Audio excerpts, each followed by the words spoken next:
Это реальные жуткие истории. Было мне тогда лет 7. Зима лютая стояла на улице, и мы с соседом, моим одногодкой, родили гениальную идею погонять на велосипеде. Вышли на улицу, был уже вечер. Кататься решили рядом с нашим домом по тротуару. А рядом как раз находится детсад, огороженный невысоким металлическим забором.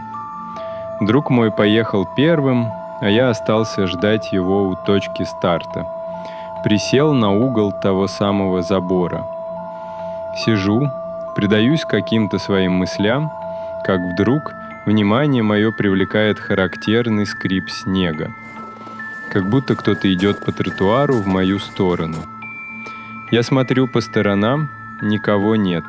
Около дома тоже никого. А скрип тем временем все ближе. Оборачиваюсь во двор садика, и что я вижу? На сугробе рядом со мной появляются следы подошв. Причем двигаются точно в мою сторону.